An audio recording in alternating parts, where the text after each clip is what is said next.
Hey y'all, it is a beautiful morning and we are here in Denison, Texas. In my last video, I was talking to you guys about a standout assessment, just to self-assess yourself and see if you are where you need to be in life. And I hope you guys enjoyed that Wednesday video. But today, I'm gonna get into some advice for my 20-year-olds. I always base everything off of where I have been and the things that I felt like I should have known in my 20s or even now. Not to delay, one of my first things that I'm going to talk about is definitely communication. I wrote my points down because I want to make sure that I stay on topic with communication. The first thing is, don't let hard conversations fester. Here's what I want you to take from that.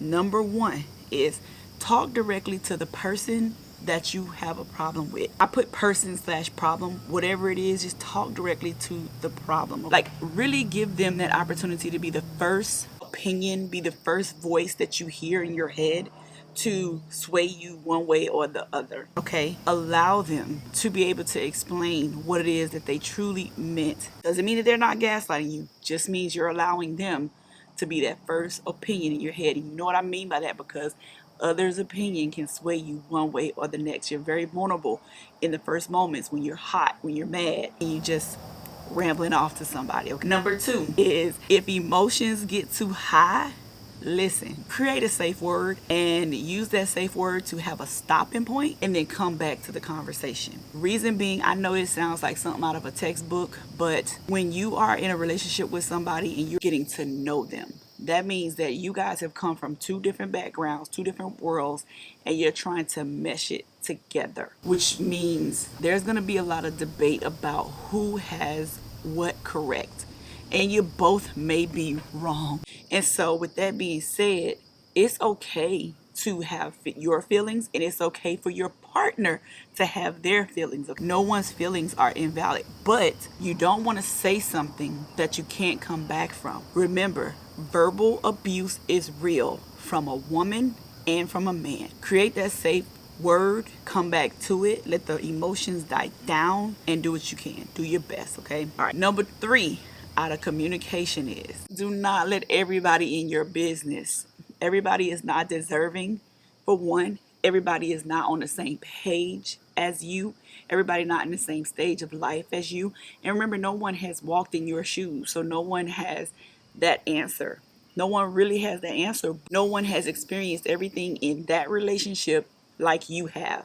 Now, it doesn't mean that you cannot seek out wise counsel. And here is where I'm going to break it down for you, okay? We're going to take it to the Bible. And I read the CSB most of the time, but when I'm talking to you all, my 20-year-olds and my youth, it is NIV for me, because I feel like it just gives it to you straight. And I'm going to read it directly from my notes, okay? Proverbs 19.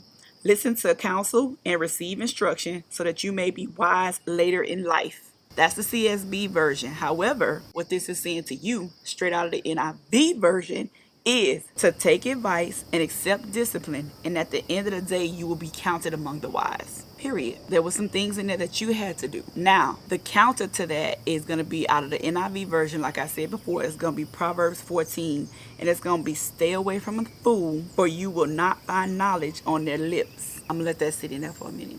Stay away from a fool, for you will not find knowledge on their lips. Now, at 20, did I know who was a fool? No. However, I did talk to everyone around me, not understanding that I probably really needed to talk to somebody who maybe had some experience in that. Maybe someone who understands the Bible and understands what wise counsel looks like. Someone who is a bit more mature about relationships. I want you to think about, who is it that you talk to when you're in your times of trouble. Imagine if you gave them a message that you did not want to be repeated. Would it be repeated? Could you trust that what you are telling them is in your best interest, or is it in their selfish interest to have you for them in whatever capacity that may be? Friendship, whatever, in another relationship, whatever that looks like. Now let me explain in case that was not clear, okay? I talked to my friend because they want me out in the streets. Make it plain. But is that good for me? Because now I'm hurting, okay? All right, another thing I got for you, right? I ain't been 20 for a long time, but reality is still reality.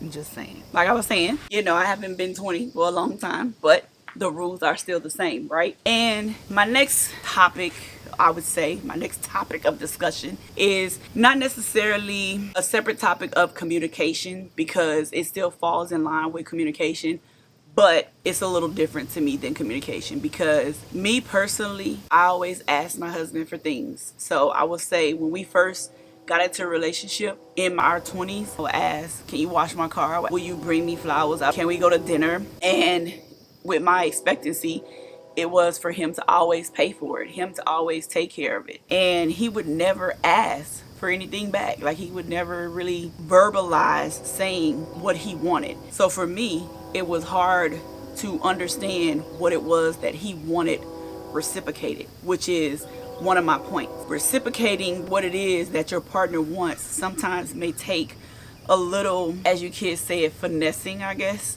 to get it out of them. Because if they're anything like my husband, it's gonna be difficult, right? Well, maybe not difficult, but you're gonna have a conversation, and you're gonna have to know what words to choose and say and ask in order to get it out of them, right? I would say to you, find out what it is that your partner wants to have reciprocated for them in order for your relationship to feel balanced. Because there is never something for nothing, and it is not always something for sex or something for money. Not every man is looking for that, or every woman is looking for that. It is more to life than just those things. So find out what it is that your partner wants, because remember, you guys were raised differently, so your communication style is different. And listen, talk, not text, talk. And with that, whatever you're asking for, make sure you know the purpose of why you're asking for it, you know? And don't just ask for things just because it scrolls across a timeline and everyone else has it. Like, why would you want to be in the majority of everyone else with all the same things, doing all of the same? Like, you know what movie was that? The Stepford Wives. Everybody's walking around like this. Like, why would you want to do that? Like, who wants to be a clone like iRobot? Like, why? Be different. Do differently, you know? I have so much running through my mind right now that I'm just trying not to run off on a tangent. All right, and this one here is for my gentlemen specifically. Listen, you are no less of a man if you express how you feel to your significant other, because they need to know these things. So talk.